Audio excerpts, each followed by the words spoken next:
Mustafa still remembered the first time he saw Mariam. It wasn't in a garden, nor at a festive gathering.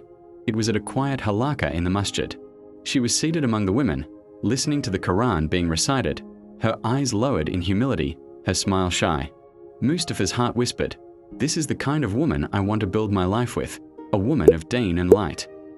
Months later, through the blessings of dua and family, they were married. Their wedding wasn't extravagant, but it was filled with barakah. Mustafa would often say, "Our wealth isn't gold, Mariam. Our wealth is peace, mercy, and the love Allah puts between our hearts."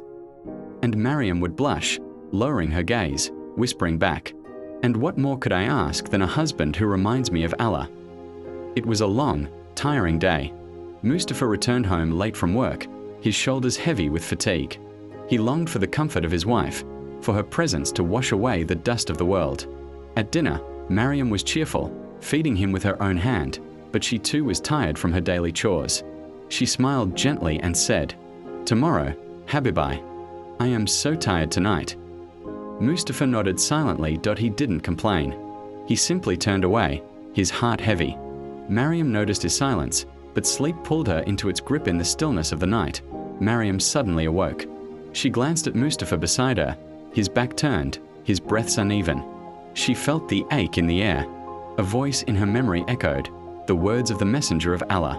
When a man calls his wife to his bed and she does not respond, and he spends the night angry with her, the angels curse her until morning. I don't want to hurt him. Marriage is not about myself only. It is about us. With tears forming in her eyes, she reached for Mustafa's shoulder and gently turned him toward her. "Mustafa," she whispered. He opened his eyes slowly, surprised. Mariam's face was glowing with sincerity. She kissed his hand and said, "Forgive me, my love. I was tired, but I realized I should never let you sleep in sadness. I want to be your comfort, not your sorrow. I want our marriage to be a path to Jannah." Mustafa's heart melted. He cupped her face, his eyes soft with love. "Mariam, you don't know how much these words mean to me. It's not just about desire. It's about knowing you love me enough to remember Allah in our marriage. That is more beautiful than anything." That night, they came together not just as husband and wife, but as two souls bound by love, mercy, and remembrance of Allah. Their intimacy was gentle, filled with laughter, whispers of dua, and soft kisses under the night sky. From that day onward, Mariam would remind herself, "My husband's right is my door to Jannah." And Mustafa, seeing her devotion, became even more caring, never demanding but always cherishing. He would often tell her, "Mariam, you are not just my wife, you are my dua answered. When you smile at me, I feel the mercy of Allah." Their marriage blossomed.